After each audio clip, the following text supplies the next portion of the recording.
Assalamualaikum warahmatullahi wabarakatuh. Selamat sore. Kami dari kelompok 1 ingin mempresentasikan yang bertema ruang lingkup dan analisis makroekonomi, yaitu tugas yang diberikan oleh Pak Jamaluddin, mata kuliah Ekonomi Makro.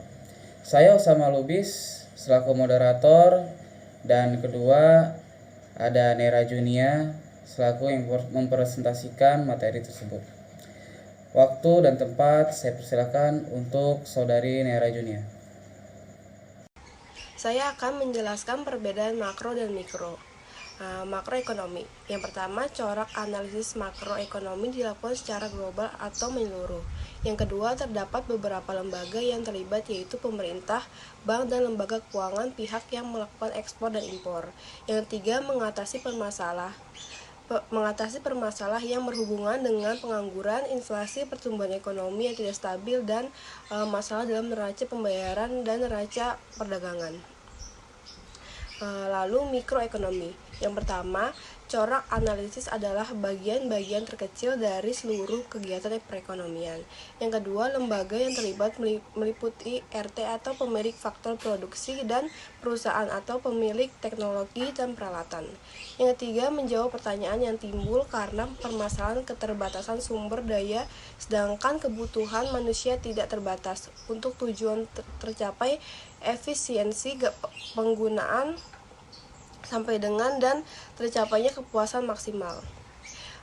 Lalu saya akan menjelaskan tentang ruang lingkup ekonomi makro. Ekonomi merupakan cabang ilmu yang mempelajari tentang aktivitas manusia seputar produksi, distribusi, dan konsumsi barang atau jasa. Salah satu jenis pembagian ilmu ekonomi dan teori ekonomi makro dan mikro. Kali ini akan membahas mengenai ruang lingkup ekonomi makro lengkap dengan beserta pengertiannya, teori, indikator, dan variabel makroekonomi. Mengacu pada pemahaman di atas, berikut ini adalah ruang lingkup antara lain. Yang pertama, penentuan tingkat aktivitas ekonomi negara. Yang kedua, kebijakan pemerintah. Lalu yang ketiga, pengeluaran agregat atau komprehensif. Lalu saya akan menjelaskan analisis makroekonomi. Analisis dalam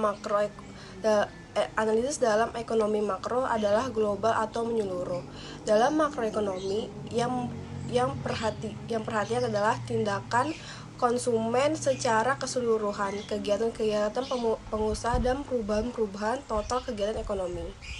Analisis dalam makroekonomi menerangkan tentang 1. Bagaimana segi permintaan dan penawaran menentukan tingkat kegiatan dalam perekonomian. Kedua, masalah-masalah utama yang selalu meningkatkan perekonomian. Yang ketiga, kebijakan dan campur tangan pemerintah untuk mengatasi masalah ekonomi yang pawai.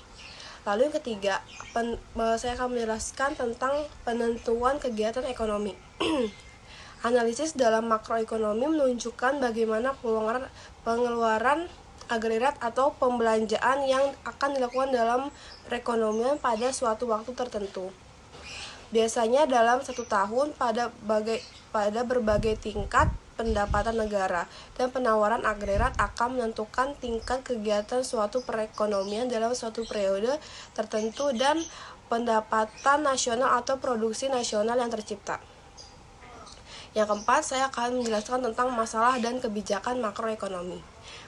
Menerangkan sebab-sebab dan berlakunya masalah tersebut dan kebijakan-kebijakan pemerintah untuk mengatasi masalah tersebut merupakan hal yang dibicarakan dalam teori makroekonomi. Kebijakan pemerintah itu antara lain: yang pertama, kebijakan fiskal; yang kedua, kebijakan moneter; dan yang ketiga, kebijakan segi penawaran.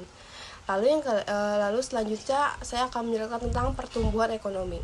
Pertumbuhan ekonomi didefinisikan sebagai perkembangan kegiatan dalam perekonomian yang menyebabkan barang dan jasa yang diproduksi dalam masyarakat bertambah. Yang kedua, masalah pertumbuhan ekonomi dipandang sebagai masalah makroekonomi jangka panjang. Yang ketiga, peningkatan pertumbuhan ekonomi karena faktor produksi mengalami peningkatan dalam jumlah dan kualitasnya. Yang kedua, investasi yang dilakukan peningkatan jumlah barang modal.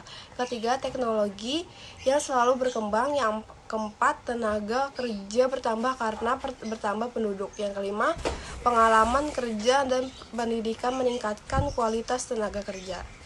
Lalu yang terakhir, masalah inflasi. Faktor penyebab inflasi yang pertama, tingkat pengeluaran agregat yang melebihi kemampuan perusahaan-perusahaan untuk menghasilkan barang dan jasa permintaan penawaran.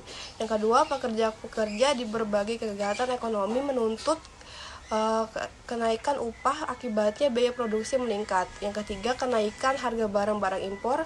Yang keempat, penambahan penawaran uang, penawaran barang. Yang kelima, kekacauan politik dan ekonomi. Ya, terima kasih dari Saudari Nera. Demikianlah presentasi tentang ekonomi makro ini. Semoga bisa memberi manfaat dan bisa menambah wawasan baru. Kurang lebihnya mohon maaf. Sekian dari kami. Wassalamualaikum warahmatullahi wabarakatuh. Selamat sore.